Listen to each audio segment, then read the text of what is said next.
Aye, we got Poku Banks, baby. Hey, let's go. So firstly, let's go straight in. Okay. How did you get that name, Poku Banks? Poku Banks. Well, my name is David Poku. Now, funny story. Cool. Let's rewind back to year 10. Long story short, right? At the time I had a girlfriend, and long story short, bear in mind, this is not true, but there was a rumor going around in school that I used to touch her bum 10 times a day. It's not true, but that was the rumor. Cool. So it was going around in school now. And obviously her brothers were angry. We were in year 10, we were young. So her older brothers, they were angry. So they came looking for me after school and whatnot. They're trying to beat me up and whatnot. Now, I had a friend called David Sigby. So we're both David Poku, David Sigby, and we're both black, high tops. You know what I'm saying? So same school. And then one day after school now, my boy Warren, he calls me saying, yo, I heard you got beaten up. Are you good? I'm like, I didn't get beaten up. What are you talking about? I was even mad because he was talking my name.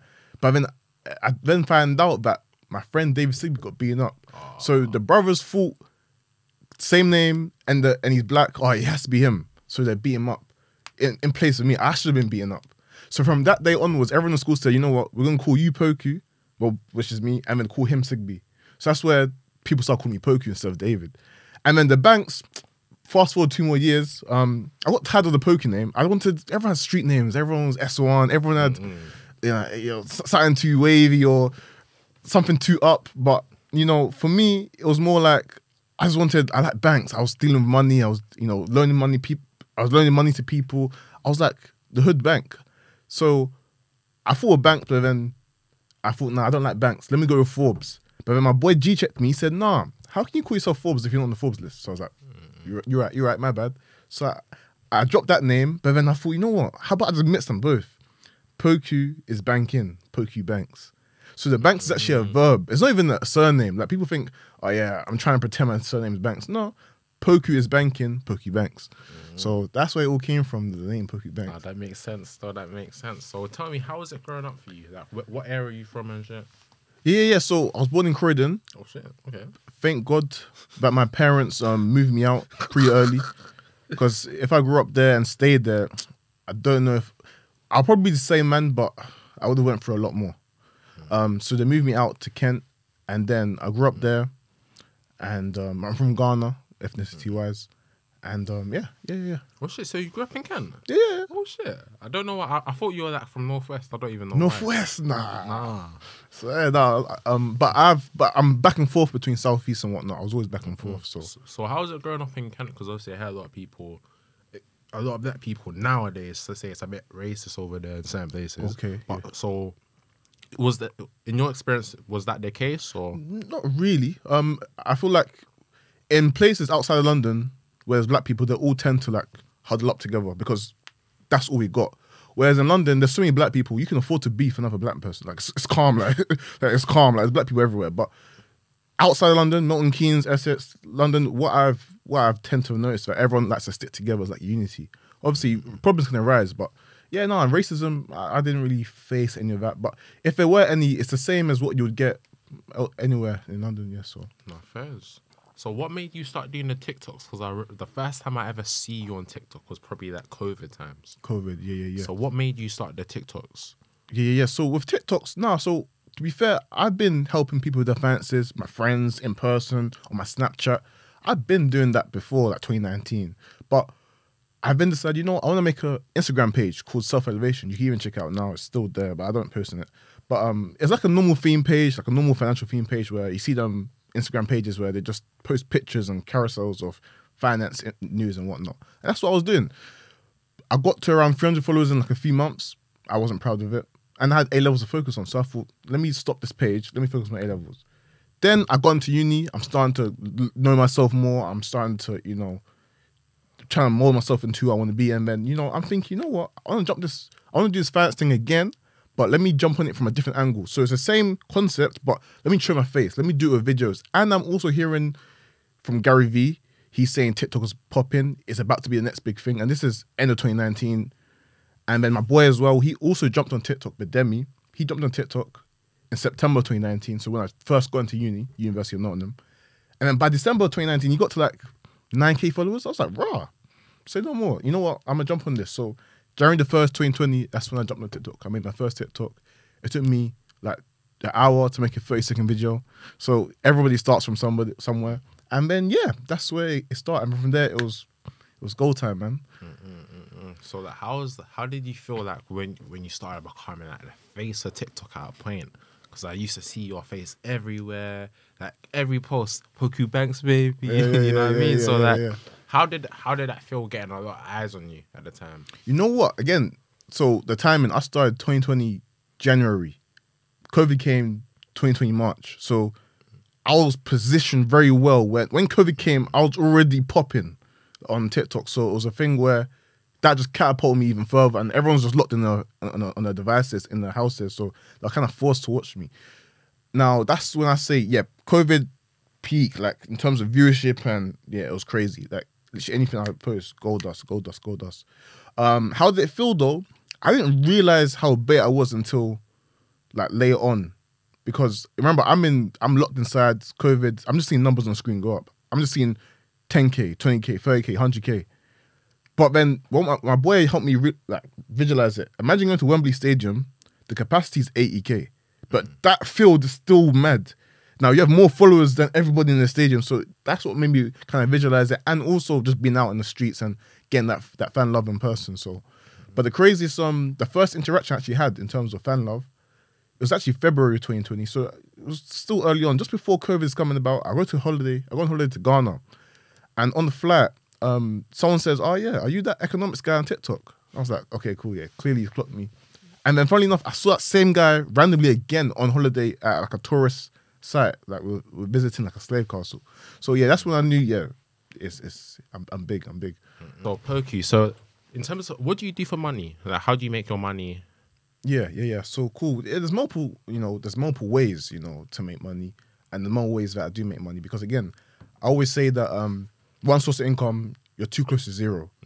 So when it comes to making money now, for me, now as I, speak to audience, everyone that watches me, they're either looking to make a financial decision, they're looking to improve their finances, they're looking to, save money or do something to their finances. So there's a lot of money and value in that. They may be looking to take out a loan, they may be looking to start a business. And that's improving the economy and whatnot. So these people, you people that watch me, you guys are very valuable. Like you lot have, you're high value people of society. You're looking to add to the GDP of the UK. Now, with that being said, lots of companies love that, financial services, banks, all these, apps, they love that. So they want to target my audience. And therefore, they may pay me to do a sponsored post, brand deals and whatnot. So they may say, here's an app that we got. Try it out. If you like it, you can promote it to your audience and we can pay you 2K. I get paid, thousands for a post. I've been paid 5 figures for a bunch of posts. So that's one of my first sources of income. Secondly, I like, affiliate marketing. So again, a lot of people out there, they may be shy to make a product. Cool. How about you take an existing product that's already working, people are already buying it, but you just advertise it to your own followers and your own audience. And then you get a commission of the sale. So you're just selling something that's already working, and then you can get your own part. So again, that's another source of income. Trading. So basically buying and selling currencies on the FX exchange markets and whatnot. That I've been doing, I've niched down to recently in terms of creating content on that. That's another source of income. I've got investments in between, For example, recently I just bought and resold the Birkin. Okay. So I do little, like I'm still hustling on the side, like any little flip. Because what you need to remember is when I've built since I projected out there that I'm a finance guy, I like to buy and sell and I like to reinvest. I love to do all of this. Naturally, a lot of opportunities come my way. So someone will DM me saying, "Oh, I've got this opportunity. How about we do this and that?" So yeah, I get a lot of little flips here and there. Like I might buy and resell some tickets and whatnot. So it's just a little change. Like today I made like 4 bills. Today I made 4 bills. Let me see if I can show you. Heavy. Yeah. Just it's nothing crazy, but no, bro. Some people get paid that in a week. Like just literally see 650 from. Yeah, I see that. I made 450. So I bought football tickets to Man United versus Coventry. I bought that today. My friend had wanted to sell them. Bought it for him for 2 bills.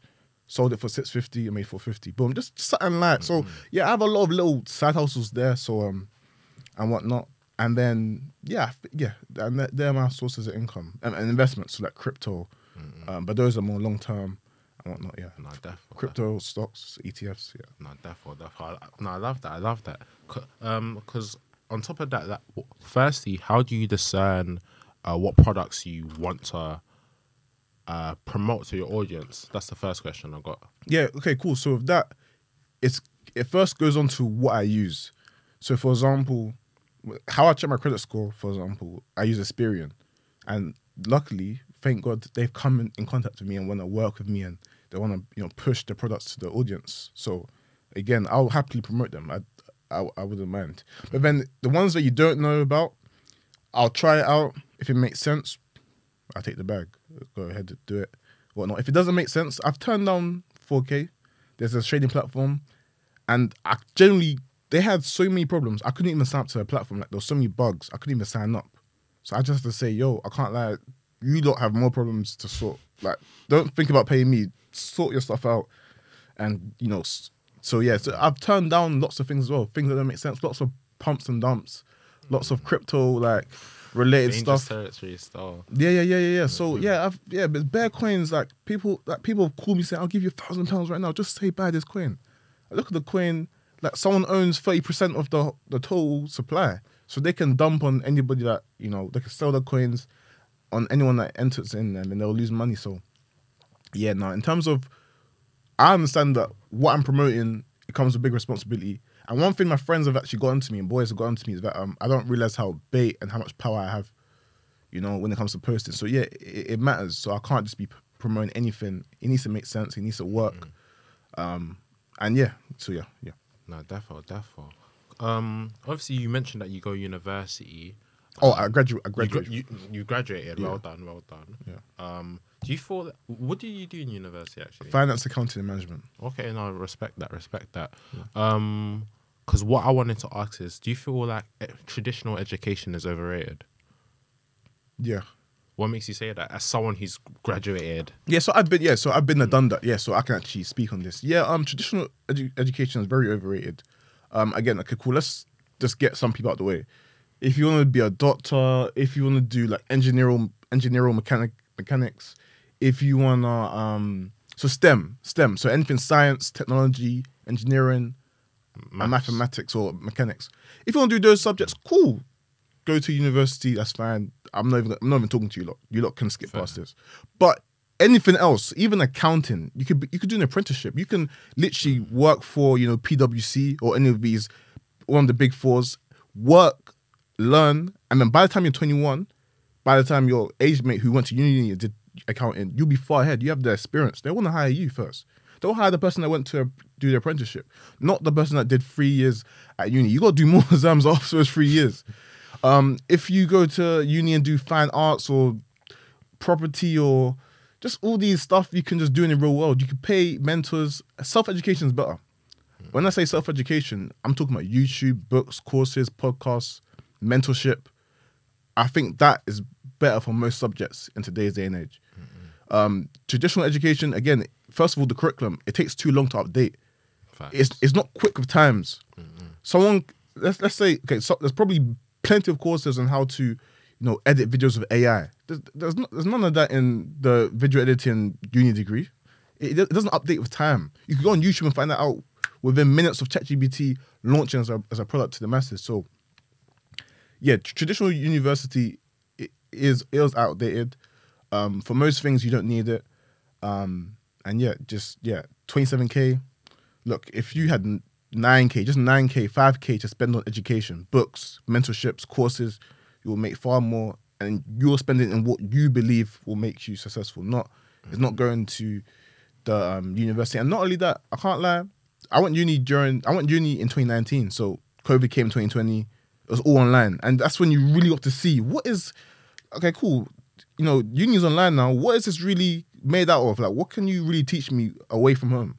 You can learn way more from other people. You can learn way more from other courses and whatnot, that based on what you want to learn. So yeah. Therefore. Because a lot of people would counter that by saying, "Oh, university, you get to network. You might get a new experience and shit." You know what I mean? And you might, and you might end up meeting people who might get in positions to help you out one day, potentially. Yeah. My bad. I didn't get to that part. Well, based off, I thought we were just talking about the education itself, but as a whole, do I regret going to uni? No, because again, I got to meet some great people along the way. I got to have some experiences. I got to, it gives me that space away from home as well. I like that. Because for uni, for a lot of people, right, it's 3 extra years to basically mess around, and before your parents get onto you, like, okay, life is over. Because I always say is, at 18 years old, that's when the free trial of life ends. I think. No. I always say at 18, the free trial of life ends. So once you turn 18, free trial's done. Welcome to the real world. But uni, it gives you the extra 3 years just to mess about. If you don't know what you're doing, you still can go uni and do your thing. But once you come back from uni, you graduated, that's when your parents will be on you. Have you got a job? Have you got this? Have you got that? That's when life, society, the pressure builds on. Me, though, during those 3 years, I use that to work on myself, build my network, focus on TikTok and the trading that I'm doing. And also, I met some great people that are doing similar things to me, and we connected and we bonded through now. So, in terms of uni, I loved it. But university, it didn't really make sense. No, fair.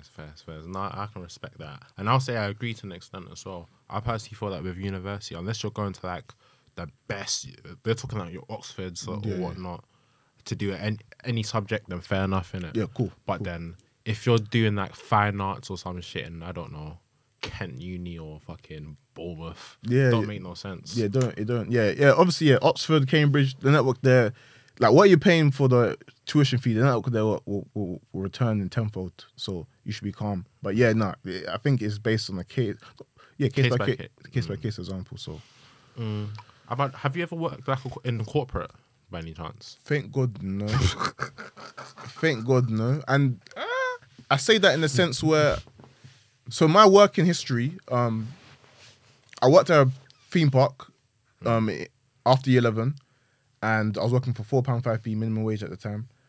That was a theme park, cool. Then I found out about binary selling, so I stopped working there. Then I wanted to start a property business. I started a property business same time as I started TikTok, so January 2020, and the property business was Airbnb, so hospitality. March 2020, COVID comes, so that ruins my hospitality business. So therefore, I was kind of forced to go back into work.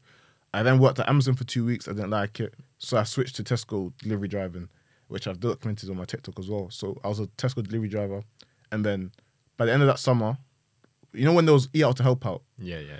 But around then, I quit that, and then I haven't worked since. Okay. So it's just been working for myself. No, I respect that. Because the reason I brought that up,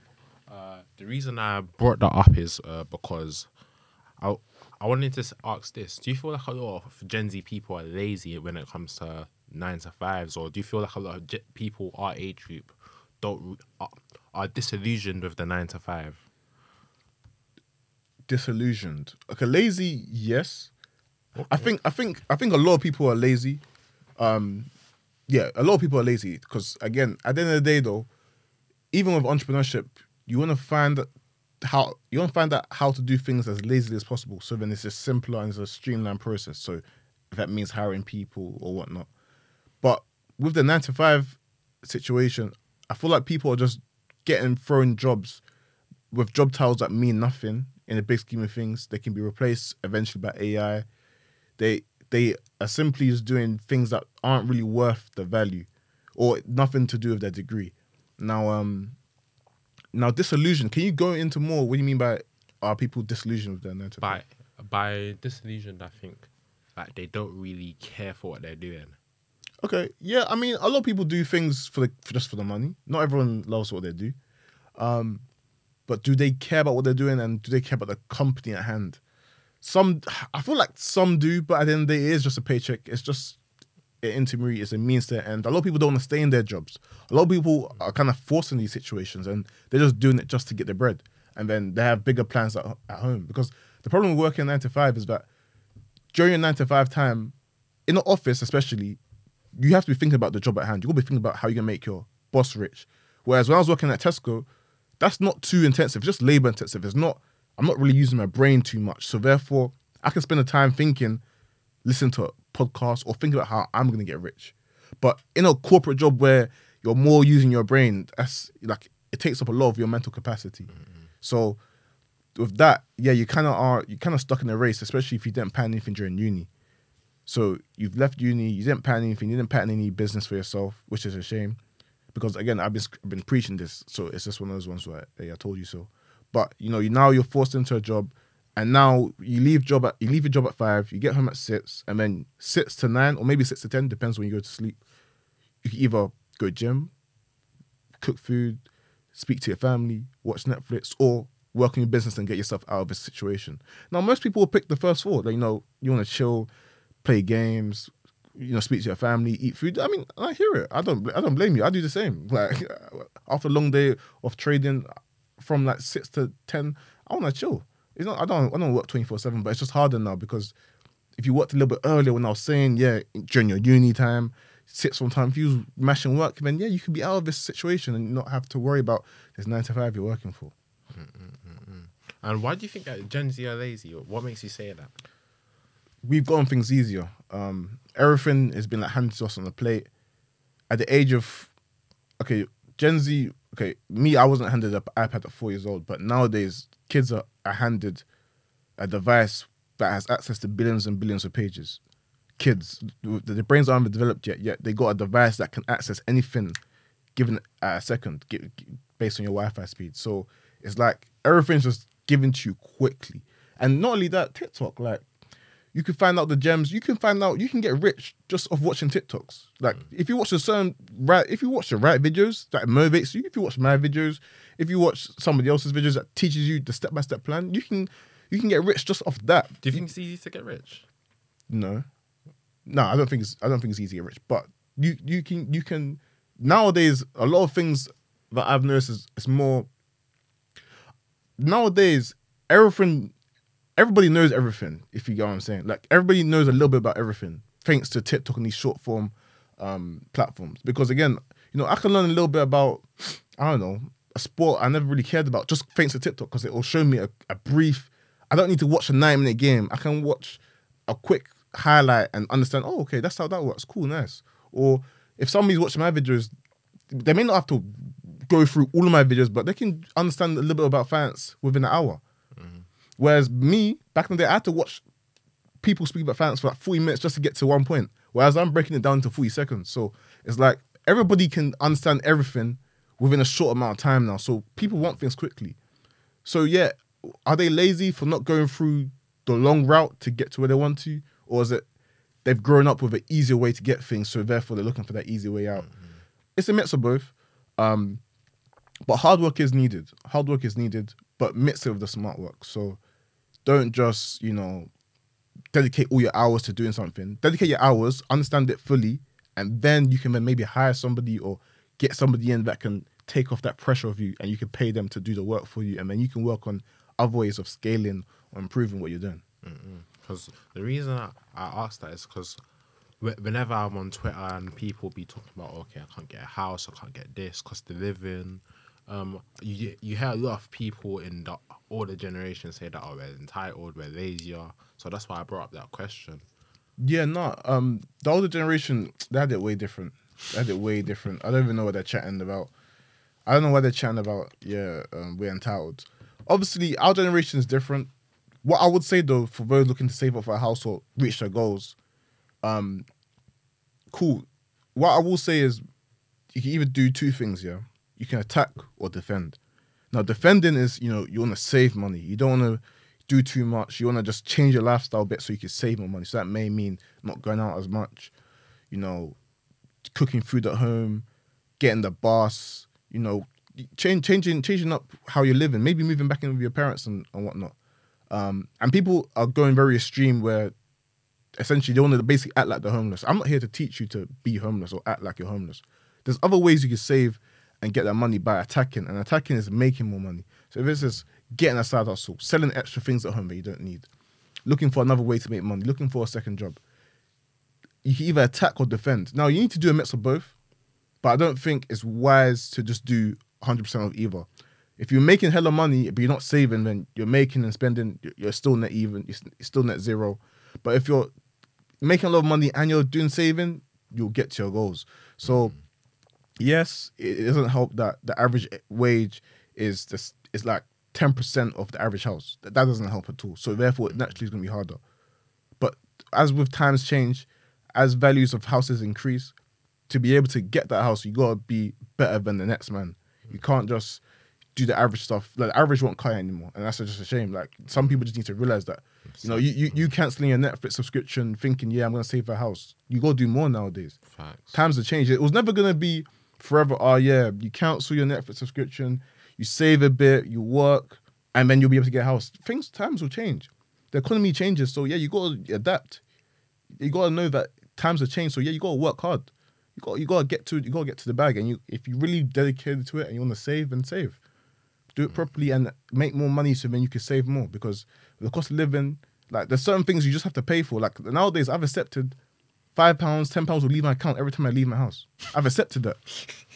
Like, it's not. I don't care. Like, it's calm. I understand. Like, something will happen. It gets that. A problem will happen. Whether that's the petrol I used to drive here, or like I stopped by some food. I want to get some food on the way back, or just issues will happen.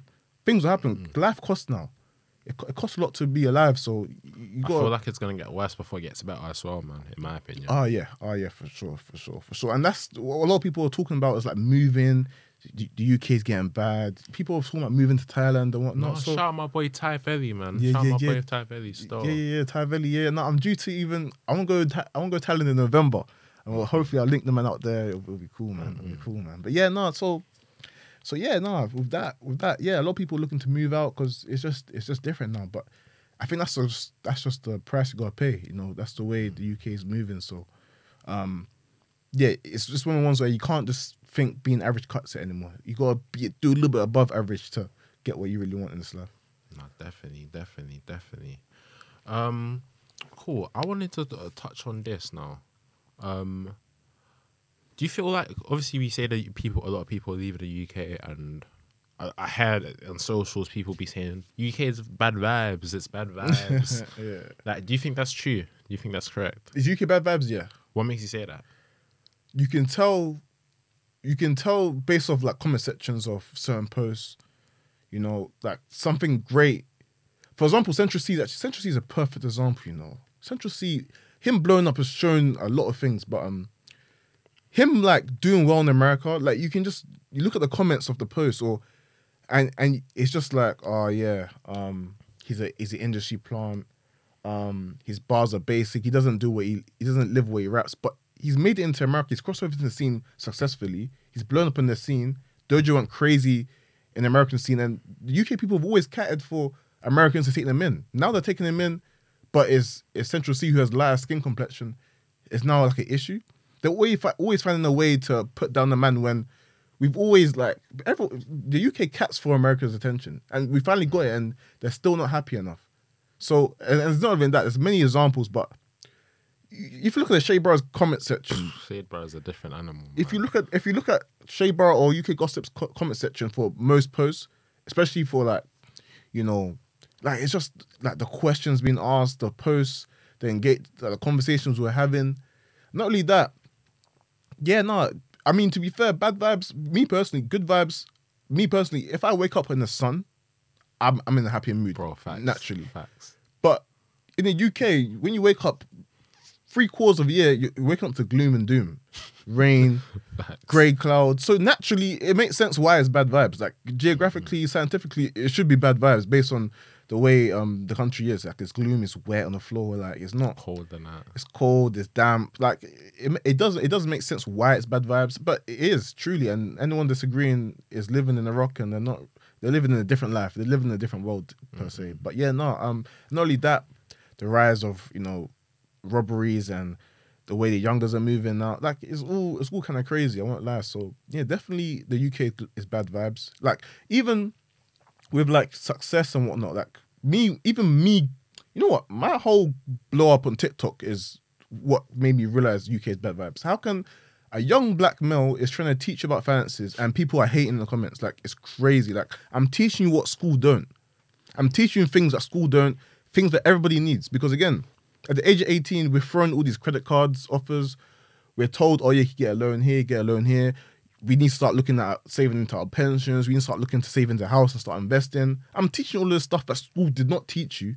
Yet people are finding ways to hate and like talk down on me. So it's kind of crazy where I just realized, yeah, no, definitely the UK is bad vibes. Like, you know, yeah. So yeah. No, definitely.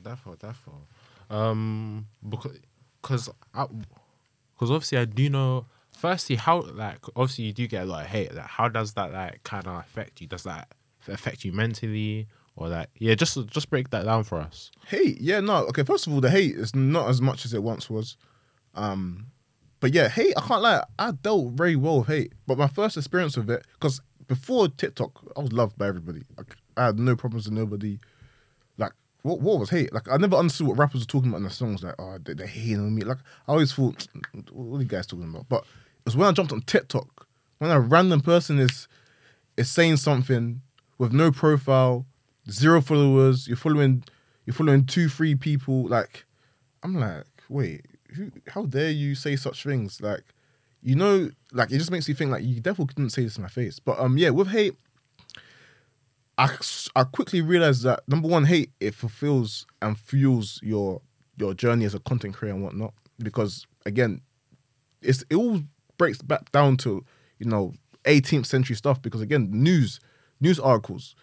When COVID was around, they never said how many recoveries there were. The main headline was 4,000 cases today, 20,000 cases in China this week, or 1 million cases around the world. It was never 1 million cases and 900K recovered. It was always the negative. So based on like the whole world, it all thrives with negativity. So that I understood. So therefore, with hate can fulfill you. It builds engagement. It also kind of shows if you're popping or not. If no one's checking for you, if you're not popping, then there's nothing to hate on. So if you don't get any hate, then that's even an issue in itself. That may think, because again, everybody gets hate. Mm-hmm. Like, Jesus Christ gets hate. Like, everybody gets hate. Like, Drake, like, anybody you can think of, there's something bad to say about them. Obviously, there's percentages. Like, some get next to 0% hate. Some get, 99% hate. But there's 8 billion people on this planet. There's no way every single person can agree with you. There's just no way. And if you think so, you're living in a fairyland world. Wake up, switch on type thing. So for me, I say with the hate, how would I deal with it? I just understood that, number one, they're probably projecting their own insecurities. So I may say something, remember, and I don't blame them. A young 19, at the time I was 19 when I started TikTok, a young 19-year-old is coming on TikTok, a black male as well, telling you what to do with your finances, telling a white man what to do with that. Of course, they're bound to hate on me. They're bound to, like, at the time I didn't think about it like that, but when I look at it from like an outside point of view, who's this young guy telling me? And bear in mind, what I'm saying, I'm basically telling them to unlearn everything they know about money. I'm saying, no, you need to start saving, you need to start investing, you need to stop thinking like that. Yeah, of course, I'm challenging the whole thought process when it comes to money, and money is a taboo topic in the UK as well. People don't like to talk about money. Like it's rude to ask somebody how much they earn. Like, that's weird. I feel like why are people scared to talk about money? So again, people are gonna hate. They're gonna project their own insecurities. They may not agree with what I have to say. People get a thrill of it. People get a high off it. It's a dopamine hit when the comment gets 100 likes. Some people like to make millions. Some people like to make memes. Shout out to who said that? J. Cole. I think either J. Cole or Jay-Z. Yeah, one of those said that. But yeah, I even said it wrong. But yeah. I mean, with hate, yeah, I deal with it calm. I say the worst hate I ever received was a Samuel Lee situation. That one I can fully say, cool, the haters defeat me. I remember that day when that shit happened. Actually, funny enough, that day I knew major hate was coming my way. So I just shouted some Colombian baddie.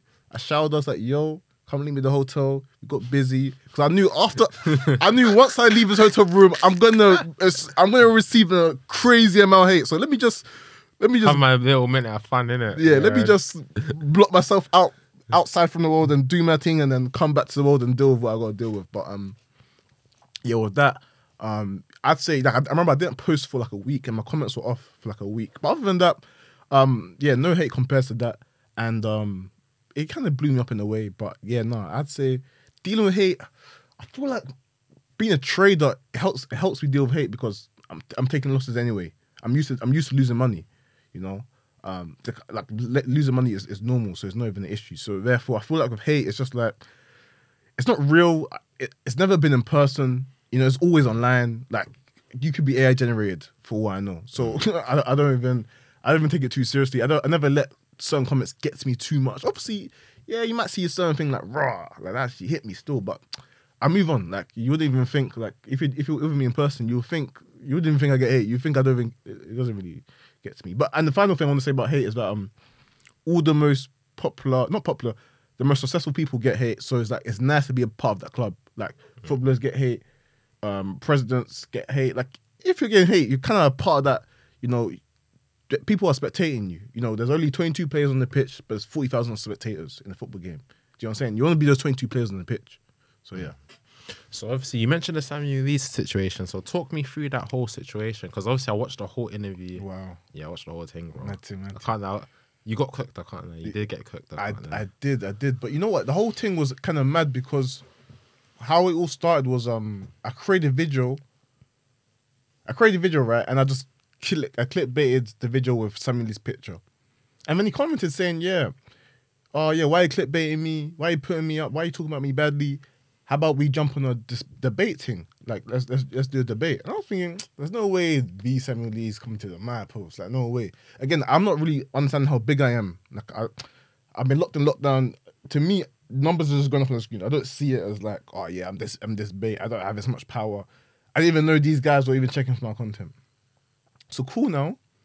I edit though. The YouTube content, I edit. So on Twitter, he said it again. So I'm like, oh, okay, cool. And then his manager contacted me to set it all up.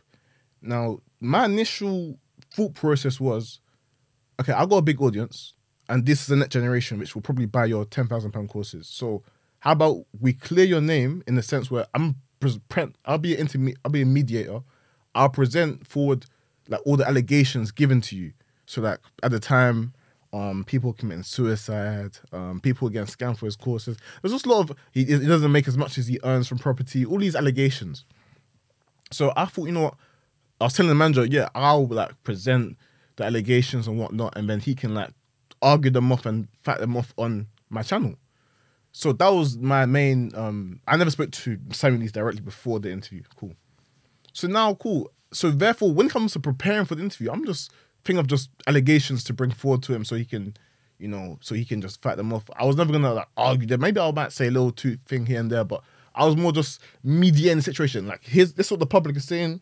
Yo, deal with it, Sam, because everyone's gonna watch it. So cool. Now, get there now. Land at his crib. By the way, fat crib, gay community, fat crib. He has a studio. He had a studio room, so I already knew, yeah, the levels. And before the interview, he's moving a little bit like off. Like I'm like, yo, what's good? He's moving like he's about to step into a ring for a boxing match type thing. Like he's zoned in. So I'm like, all right, cool. We start the thing. And by the way, he's recording it, but he's also live streaming it as well. So within 2 minutes, actually within a minute of it starting, I realized, wait a minute, this guy's clearly he's not gotten what I'm trying to do. I'm trying to mediate. He's coming for me directly. Like he's trying to beef me. Like he's dug me up. He's got a whole team of researchers trying to find any little thing on me. So I'm thinking, wait, what? Like I've clocked this like a minute 2 in. I'm thinking, wait, this guy's onto me. You know, he's not even like fighting the schemes. He's onto me. So I'm like, okay, cool.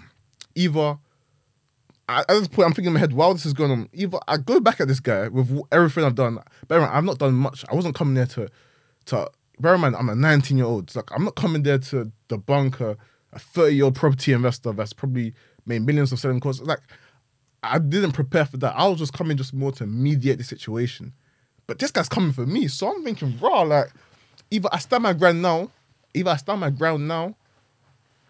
or I say, oh no, like cut the interview, stop it. Me, I decided to just stand my ground and I just went off the information I had. And then therefore leading to me getting cooked. You know, and yeah, that was that. Have you spoken to him since? So after that, he DM'd me. He tried to say, oh yeah, I apologize for all the hate you're getting. I didn't mean for it to be like this. How about, I'll offer to mentor you and you can come back on my channel and we could talk it out, blah, blah, blah. And I just aired them. I aired them straight. I really had no interest.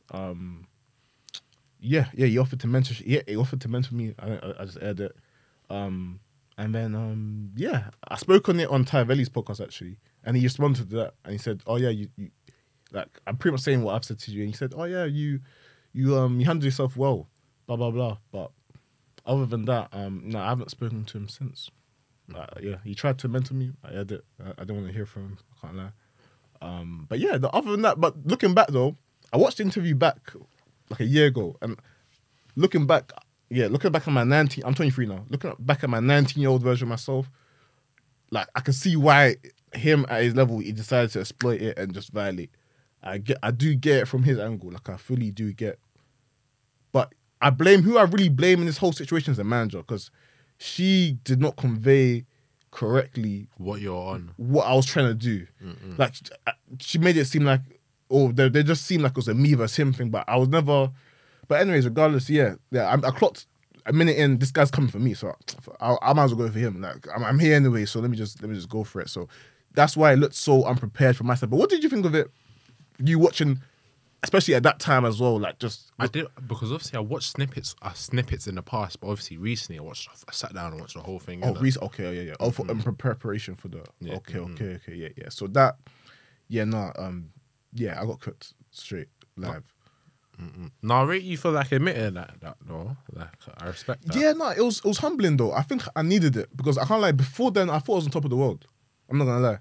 I think I did need that because it humbled me a lot. Like ever since then, I was humbled and I just took. I think ever since then, But I think I needed it still. It's like, you know them kids that have never been punched in the face before. They just start chatting as if they run the world, or they chat as if life is all sweet. But until you get punched, you realize, oh shit, this ain't a game. So it was kind of like that for me. Yeah, because I was taking wins on wins. I was on a winning streak. I was just taking wins on wins on wins. Oh yeah, it was disgusting. But yeah. No, definitely. Another thing I wanted to speak on. I was seeing one thing. Apparently, I'm not sure if this is London or the whole UK. Apparently, half of like black children are living in poverty. Like, what's your thoughts on that? And like, why do you think black people as a race, as a group, or as an ethnicity, we do so poorly when it comes to economic metrics? Okay, I'm split in two. Half of black people live in poverty in the UK. No, children. Children in the UK. Yeah. Like, actually, let me just check if it's London or the okay, UK. But regardless, poverty in the UK, it doesn't exist. Okay. Poverty in the UK, bro. I've been to Africa. I've been to, like, there's poverty in the UK is different. The government are willing to give you money. There's benefits. There's job centers. I've been to the slums of Africa. I went to Ghana. I was in Ghana in December. So apparently, there are 51% of black children in the UK live below the poverty line, according to CPA G UK. 51% of black children live below the poverty line in the UK. You see these things here, like it's just these things here. I don't know if I live like in a bubble where like everyone around me is successful, but like, okay, cool, I get it, council estates and whatnot. But would I think about it? It's a big shame, of course. And the reason I bring it up is that why do you think we do so poorly when it comes to stuff like finances? We don't own as much businesses, not as much property. Yeah, no. So with the circulation within our ethnicity, like there's a stat that £1 lasts in the Asian community the longest. Like, so therefore, if I'm Asian and I want to buy a drink, I'm gonna go to an Asian shop. If he then wants to, deposit money to his bank, he'll go to like an Asian-run bank type thing. Like it lasts within the Asian community, whereas blacks are very quick to just jump to any other community. So if you buy from me, I'll go spend at a white man's place or an Asian man's place or a Jew's place. So with that being said, especially like, for example, hair, like girls' hair. Mm-hmm. I say this all the time, man. You go to a girl, you go buy a girl certain hair products she needs for her hair, right? And then you're going to like it's Asian ran shops, but they're leading when it comes to selling our products. Is it because we're the 3% of the UK? Surely not. Is it? It must. I don't know where it stems from and why that is. The only thing I can think of is that, you know, okay, cool. We all look into property. Like African parents, Caribbean parents, they'll all say, get into property, like, because you can physically see it. But there's so many other ways of wealth, so many other ways of generating wealth that we all just steer away from and don't look towards. But that's what I'm trying to improve. I'm trying to show you there's other ways of building wealth. Now, why? Because it doesn't make sense to me personally. Like, if I was in certain positions, like, life would be a lot better for everybody. But, you know, I'm trying to do my best I can. I'm trying to teach everybody about finance. But why black people just are doing poor economically, I don't want to say, no, it's not even racism. It's no excuse. I was even going to bring up, like, do you think that racism holds us back from, like, getting certain positions? Okay. You could say, even 10 years ago, you could probably argue it, but I don't know if I live in a bubble yet, but I just see a lot of black people being successful. Like, I see a lot of, I don't know if you heard of Dean Forbes. He was a CEO of a company that sold for €1 billion, you know? And that's recently. So it's like, this whole racism argument is definitely a thing, and it could be slight racism in any situation someone's going through. But I don't think it's racism holding us back. Like is that why we're economically doing worse, or is it the decisions we're making as a community? We're not unified.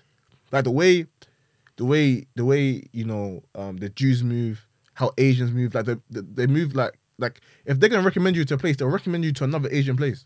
Like if you go to a boss man and he doesn't have something, he will know off the top of his head. Go to my other friend down the road. Yalla. Go down. Like they know off top of rip. But black men is like, oh yeah, oh I haven't got it. You know what? I should be to get it back in stock next week if you can wait. They won't recommend you to a friend of theirs that's selling it. They won't see the other friend one up you and take your customer. So I think it's more of us as how we move. Like, we move as if things are scarce, but nah, money can be printed. It's in a sense, it's infinite. So you shouldn't move like, oh yeah, these things.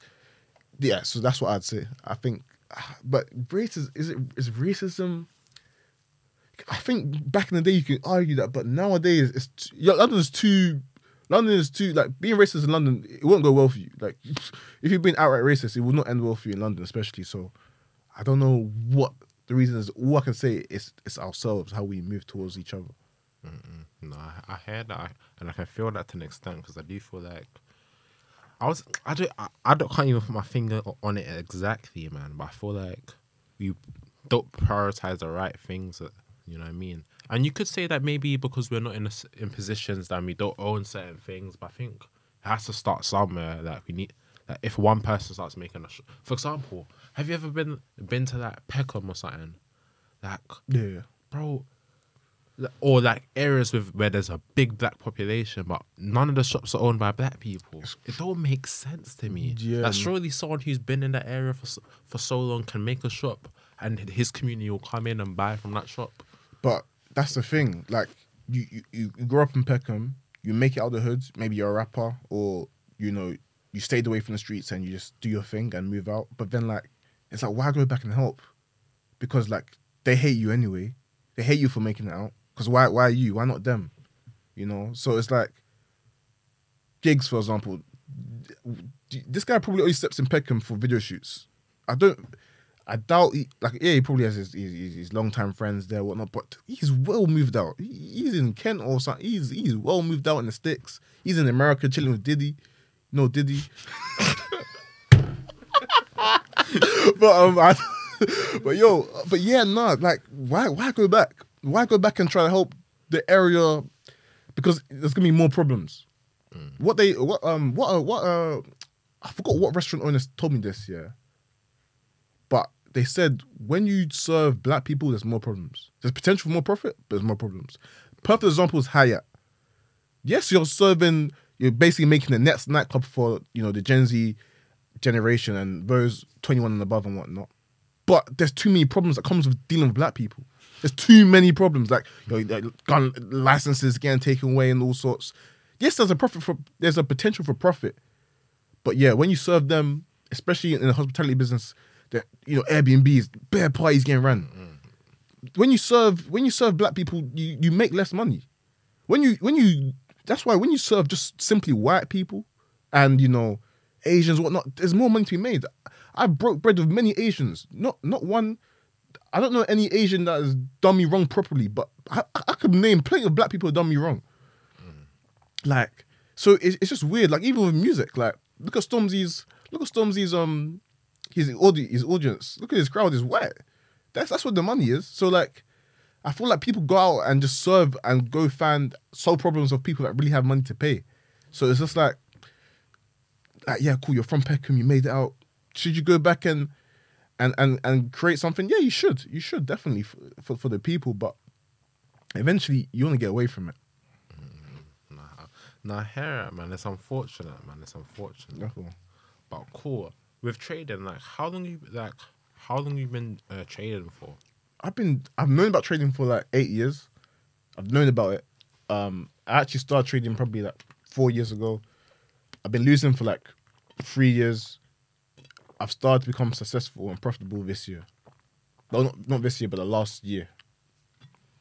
No, that's good to see. That's good to see. Like, how did you get to a level to get profitable? Going through losses, having mentors, self-education. So just going over my own journal, seeing about like where do I tend to make mistakes, how am I losing. Also, just learning new things. Always learning. Self-education, always over formal education, because you can keep learning. It's always good, and it's more cheaper and inexpensive compared to formal education. But yeah, I say but also on losses. Yeah, losses. So wisdom in the markets. Like losing money, you learn how to not lose as much money. Every time you lose money, you kind of clock, okay, cool, I shouldn't be doing that, or I shouldn't be trading at these times, or with these conditions, it's not the best time to be trading. So yeah. Oh, fairs. Another thing I see that you've moved out recently. Yeah. The Canary Wharf, right? Yeah. So what made you move out? What made you move out, especially in this economic climate? Yeah, well, okay, thank God. First of all, with the economic climate thing, one thing I've realized is that, yeah, there's a cost of living crisis, but some people aren't, like, to some people, there's no recession, for example. Even though there's an economic recession, to some people I know in my network, there's no recession in their life. In their world, in their household, there's no recession. Like, they're still flying out first class. They're still, buying whatever. They're buying new cars, taking out new loans, to start new businesses. They're investing into new things. So it also depends on where you're positioned. But why I moved out, number one, I was just at uni like 2 years ago. So I already liked living outside of my parents' house or whatnot. I liked being able to be with my friends, invite people over. I just liked that. I like that way to bond. Now I've moved back now, everything kind of dims back down. It tones back down a bit. Not only that, hunger levels. I didn't feel hungry as much. I feel like I lost a bit of my hunger staying at home with my parents. When you add a liability, or when you add something that you have to pay for every single month, no questions asked, your hunger levels naturally just go up. So you're willing to hustle more. You're willing to make more money. An example, cool. So an example, I was making, okay, cool. Like by the end of uni, I was making like 5K a month. And at the end of uni, I got my my BMW on finance, £300 a month. Now that is not much compared to 5K, but still, it means you need to keep making money to make sure you can afford it and whatnot. And then I kind of, obviously, when I moved back home, I didn't have no rent to pay. I was just staying at my parents' house, eating food. It was calm, but then I had no urge to keep going harder and harder. Yes, I was naturally making more money, but I had no urge to. So when I started hitting 10K per month and whatnot, to maintain that, having that, living outside, living in Canary Wharf, paying 1.4, and you're probably thinking, how did I pay 1.4 on Canary Wharf? I live with somebody else, split the rent. So in total, it was like 2.8. But yeah. Wait, 2.8? Yeah, where I stay with is 2.8 a month, including bills. Okay. But But splitting it, so I split it 1.4, 1. You know what I'm saying? So yeah. So having that as a payment, I love living by myself. I love living in clean roof. I don't want to leave that feeling. So therefore, I'm gonna keep working harder so I can keep to maintain that, without having to compromise myself financially. So for me, it was more like, just increasing my hunger levels. Also, quality of life. Like, I didn't want to stay in my parents' house forever. Like, I feel like I've worked hard enough. I've made enough money where I can afford to. I can move out. So I'll do so. Why not? But yeah. Now moving out, it's a good experience, man. It's been good. You learn a lot about yourself, as you do with uni, and you feel more of an adult. Like before, like when I was 21, 22, like I was an adult. But now that I'm 23 and I moved out, I feel I'm definitely like an adult. Like you can't chat to me anyhow anymore, type thing. So yeah. No, therefore. And also, before we wrap up, what's some of your tips you would give like anyone watching this who's trying to make money? Like, what should be the first thing they do when they want to make some extra money, or they want to leave their 9 to 5, or whatever the case may be? Yeah. So in terms of building a life for yourself, this actually relates to like the book I'm releasing, ebook, Investorpreneur. So essentially, there's many ways you can invest into yourself. You can invest into yourself, you can invest into a business, or you can invest into financial assets. A lot of people go straight to the financial assets. They say, okay, let me invest in crypto, let me invest in Bitcoin, let me invest in these forex stuff. They go straight to that without investing in themselves first. Like, first of all, do you know what Bitcoin is? Do you know how it works? Invest in education, get the education, go through some self-education, find out what you want to do, find out ways you can make money. YouTube there's billions and billions of pages on Google. YouTube, there's many videos uploaded daily. Find out, search it, change what your social media looks like. Like for me, naturally, when I'm scrolling on my phone, naturally, I'm learning because the people I follow, the way the algorithm is right, by the way. The algorithm is very, very correct. Like, it'll show you what you want to see. Like, it makes no mistakes. So when I'm naturally scrolling, I'm learning about, new ways to write off in my business. I'm learning about new business methods, new ways of making money naturally. So if you want to, become a business owner or start making more money, surround yourself with it. Make it your lifestyle. Start searching. Be self-seeking. Because waiting for the government or somebody to put you on, it's not the best, in my opinion. Like, waiting just by chance, like, oh yeah, you found across this information. Yeah, sometimes it will happen naturally as you improve, like, or as you assert yourself as someone that's interested in finance. Yeah, naturally people will come to you with finance opportunities, but be self-seeking. Go out of your way. Make it happen. Like, all of the access, this is a supercomputer. To some people, it's a phone. This is a supercomputer. If you went back to 2005 and showed them this, they'll think they'll call it a supercomputer. That's what it is. You can access billions of pages like that. So Google, YouTube is there for you. It's up to you to find it. So be self-seeking, be curious. A lot of people are nosy. You don't find out what celebrity's done this, what celebrity's cheated there, but find out how you can improve your bank account. Be curious, be nosy like you are with the shade bar in the comments. Be nosy. No bad. So I don't understand. So for me, if anybody's looking to make money, get out there, the 9 to 5 rat race and whatnot, you're going to have to dedicate time. It's harder now. You can't get anywhere being average. Who told you that? Bro. Who told you being average was going to make you where you want to... Like, come on. Trust me, man. Be for real. Bro, shit's going to get worse, man. Trust me. It's going to get way worse before it gets better, man. And yeah, with that, like the government, like, can they help it? Yeah, inflation is high. But cost of living. The way I view it is like, especially with the current government, it's not in their interest to help the normal average man. There you go. Because remember, rich people own assets. Mm-hmm. So the more inflation there is, the richer they become. There you go. You know what I mean? That's what I'm saying. Like, these guys that own properties and whatnot, like with inflation, that's helping their property prices go up anyway. Mm-hmm. So yes, there's inflation to the average eggs and milk, but their properties are going up. So it offsets them. So yes, they're losing the consumer side, but the asset side is going up. So yeah, cool. Yeah, they make money both sides. Like, it offsets. So with the government, they aren't really they're looking to basically help who pays the most tax, who's in the higher tax brackets, or who are creating businesses that are creating more jobs for the economy. Those people, that's why business people get pay less tax. Mm-hmm. That's why I pay less tax, because again, I'm helping to improve the economy. I'm providing jobs. I'm out here paying tax, VAT, all of that. The businesses that pay tax, they get the most benefits. So yeah, with the government, I can't lie. Blaming them is just like every government is gonna have issues. Every single government. There's barely a time where there's gonna be a flawless government where everybody's in full like unison that yeah, this is good. But in my opinion, I believe in building your wealth, building your life, setting up in a way where it doesn't matter. Or what, you don't like the government? They're sending out people to work, cool. I'll move to my other country where I have a crib there. You know, I don't care, but okay, cool. The UK, you don't want to be sat on just one like server. You want to be able to switch servers. You don't like this game? Cool. I'll switch to the next game. Whereas if you only have one game to play and you don't like it, you're done. Like, oh, I don't like FIFA? Cool, I'll switch to GTA.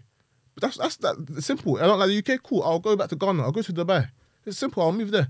Because I can work online. I've got location freedom, financial freedom. You know, so yeah, that's how it should be.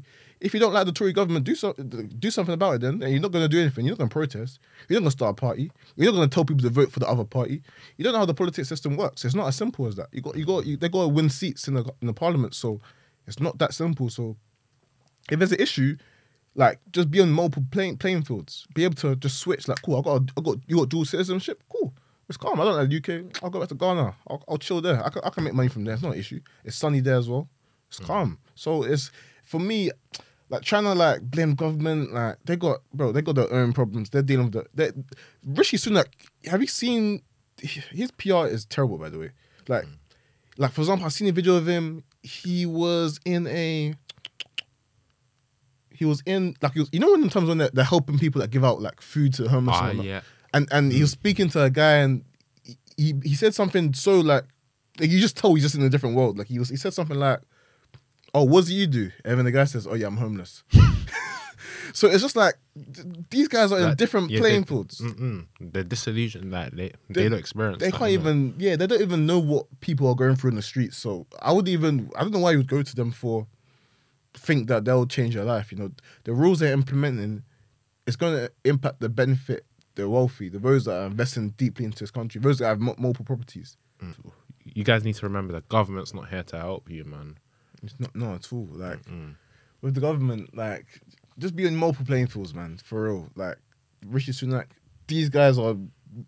I think Rishi Sunak married a millionaire or billionaire. No, a billionaire. His wife's family's a billionaire. I think she's a billionaire as well. So off rip, the way they wake up and what they do, they live in a different life. Like they can't comprehend what the average person's going through. So again, you know, I feel like guys, don't expect such help from someone that doesn't even know what you're going through. They don't even know. They don't even know. They just look, all the laws they implement and whatnot. It's just to help other wealthy people be on that playing field, be on that level. You know, or not aspire to, or work in a way where it just suits you. You know, so for me, I can never really care like who's in charge right now. As long as I'm getting done what I need to be done. They go, a new party comes in charge and they raise taxes, cool. I'm out of here. I'm in Dubai, straight. Or I'll go to another country and I'm offshore banking. So, like, just be able to just be flexible, be adaptable. And the first step to doing that is, you know, escaping, you know, whatever job you don't like. Because, again, that ties you down to location. You got to be in a certain location. Me, I make money online. So, I'm online. So, for me, like, I can create content from this country, that country, this country. Like, I can be around. You know, I trade as well. That's all online. So, yeah, being online is cool. It's cool. So, just, man, just be adaptable, be willing, be curious. And, just, guys, love yourself. Like, me, personally, I love myself. You understand? So, therefore, I'm going to pay myself first. If I get bread, I'm going to look to, okay, cool, how can I benefit my life? Where can I invest?